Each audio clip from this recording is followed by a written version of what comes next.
Sobat Keba, balik lagi ya. Rizky selalu menemani Sobat Keba dimanapun kalian berada. Pastinya sehat juga bahagia. Sobat Keba, mau nggak berangkat ke Jepang lewat Koba? Proses seperti apa? Gampang. Aduh, Rizky Sensei mah ngomong doang. Jangan salah, ini buktinya. Rizky Sensei telah menghadirkan di Koba Channel bersama teman-teman yang akan berangkat ke Jepang melalui program Toku Tegino atau SSW. Langsung aja yuk kita ajak ngobrol siapa aja sih yang sudah bergabung. Halo, konnichiwa. Selamat siang. Ya.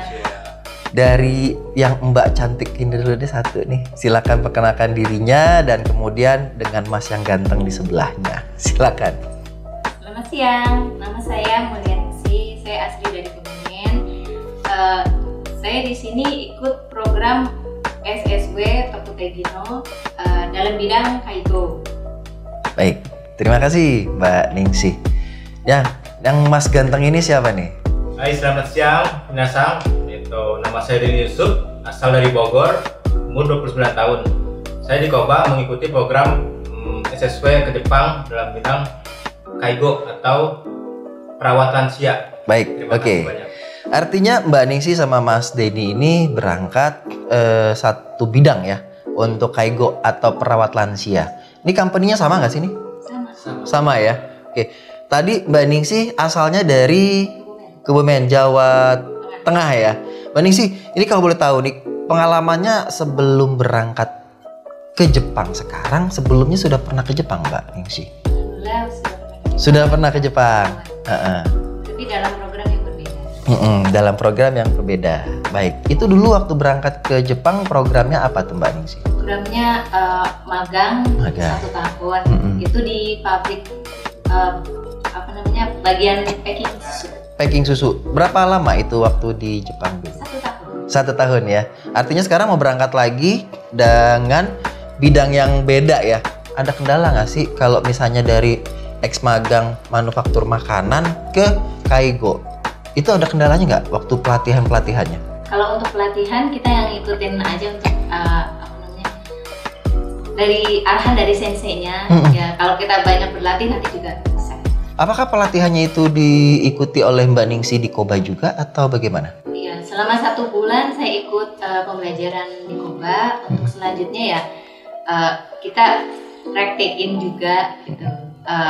Belajar sendiri juga belajar sama teman-teman. Baik, artinya Koba ini tidak melepaskan saja ya. Jadi artinya juga memberikan pengarahan, edukasi dan kemudian bisa mencapai yang tadinya nggak tahu tentang bidang Kaigo jadi tahu gitu ya. Dan sudah mendapatkan sertifikat ujian kemampuan bahasa Jepang yaitu JFT A2 ya. Iya. Dan kemudian juga untuk skillnya juga udah dapat ya Mbak ya. Wah, sugoi, mantap. Mas Deni nih, Mas Deni kalau boleh tahu nih, berangkat ke Jepang ini baru atau sudah pernah nih? Saya ini pertama kalinya pergi ke Jepang. Bener-bener baru pertama kali nih ya? Apakah sebelumnya belum pernah atau jalan-jalan atau traveling atau gimana? Saya dulu pernah proses untuk ke Jepang. Oke. Tapi pernah ke Jepang tapi dipulangin lagi dari sana. Aduh. Ada masalah sebenarnya. Ada masalah, sorry banget nih ya. Ini agak-agak memang pribadi tapi bisa juga kita memberikan informasi ini sebagai bahan edukasi kepada teman-teman. Boleh tahu Mas Deni ceritanya? Sekitar tahun 2016-2015 kalau nggak salah ya, seingat saya. Ya, tanpa wawasan yang luas saya beli sesuatu LPK. Memang persen berangkat sampai Jepang. Tapi begitu sampai Jepang, karena ada masalah dokumen dan besoknya dipulangin lagi. Jadi udah sampai di Jepang, tapi dipulangkan kembali. Dan biayanya sangat besar pada waktu itu. Pada saat itu emang biayanya sangat besar. Boleh tahu nggak sih Mas Deni itu kendala yang terbesarnya itu apakah dari LPK-nya atau memang dari apanya nih Mas Deni? Itu mungkin dari LPK dan orangnya juga ya pribadi. Oke. Jadi kalau boleh tahu kita simpulkan kurangnya edukasi. Iya betul. Oke. Nah sekarang kenapa alasannya Mas Deni mau berangkat ke Jepang melalui Koba? Karena sebelum masuk sini saya udah riset dulu ya di Google segala macam dan memang bagus. Banyak orang yang pada masuk sini, berangkat dari sini. Dan saya tertarik mencoba dan alhamdulillah bisa berangkat. Walaupun terpotong oleh COVID ya. Oke, masa menunggunya cukup memakan waktu Mas Deni ya, tapi alhamdulillah bisa berangkat. Jadi artinya Sobat Koba yang tadi Mas Denny sudah sampaikan, kurangnya edukasi kalian untuk mendapatkan informasi-informasi yang akurat itu bisa juga menyebabkan kita bisa dipulangkan kembali. Oleh karena itu, kami memberikan peluang besar kepada Sobat Koba dimanapun berada untuk bergabung bersama kami di Koba Group agar bisa berangkat seperti Mas Denny dan juga Mbak Ningsih. Oke, Mbak Ningsih, boleh tahu nggak sih ini kenapa sih tertarik di bidang Kaigo? Kenapa nggak bidang yang lainnya atau dengan bidang yang sama? Kalau bidang Kaigo itu menurut saya itu banyak sekali ilmu yang akan didapat. Gitu. Pertama kan merawat orang tua saya kan kebetulan memang sudah belum sepuh banget sih, cuma kan udah mendekati umur 70. Jadi kan kita juga sebagai anaknya juga harus ya istilahnya ingin banyak tahu nanti kalau misalnya orang tua udah mendekati lansia nanti bagaimana yang akan dilakukan gitu. Jadi banyak ilmu yang nantinya akan. Amin. Kenapa nggak berangkat lewat jadi pemagangan lagi? Kenapa SSW? Kalau untuk SSW lebih mudah untuk kembali ke Jepangnya gitu. Sedangkan kalau untuk memakai proses yang lain, pemagangan maksudnya ya? Pemagangan itu kemungkinan selain biaya juga hal-hal yang lain agak susah. Oke. Menurut saya. Mungkin bukan agak susah. Ada sistem-sistem yang memang tersendiri mekanismenya memang seperti itu gitu ya. Iya. Oke.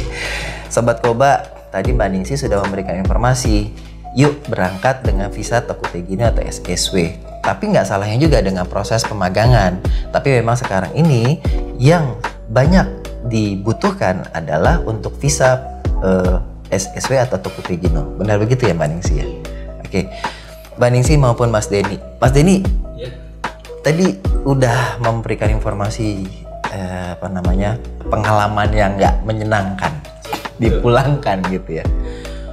Boleh tahu nggak sih waktu itu LPK atau mungkin tempat yang sebelumnya memberikan nominal di angka berapa sih? Kisaran deh boleh tahu. Kalau di total ya, total itu 65 juta. Kecewa banget ya Mas Denny. Sangat kecewa. Sangat kecewa. Gimana lagi kalau dipikirin malah makin stres sendiri. Stres. Apa sih langkah-langkah selanjutnya mungkin bisa Mas Denny kasih edukasi atau informasi yang bisa Sobat Koba jadinya terbuka jalan pikirannya agar tidak terulang lagi hal Mas Denny ini kepada Sobat Koba. Untuk minasang yang ingin ikut program pemagangan atau SSW ke Jepang, saran saya lebih baik cari LPK yang benar-benar mumpuni ya, benar-benar punya surat izin segala macam masuk di Koba ini, karena sudah terbukti banyak yang berangkat lewat sini. Begitu saya juga dan Bu Ningsih. Ada nggak sih pesan-pesan yang bisa membuat Sobat Koba bisa bergabung kepada kita? Ya, bagi teman-teman yang ingin berangkat ke Jepang, marilah bergabung ke Koba Group. Di sini banyak fasilitas yang akan kalian dapatkan selain dari pengajaran langsung dari sensei-senseinya, praktek. Selain itu, untuk sistem administrasinya lebih terbuka dan lebih mudah. Baik, Mbak Ningsih maupun Mas Denny, terima kasih atas obrolan kita atau bincang santai kita.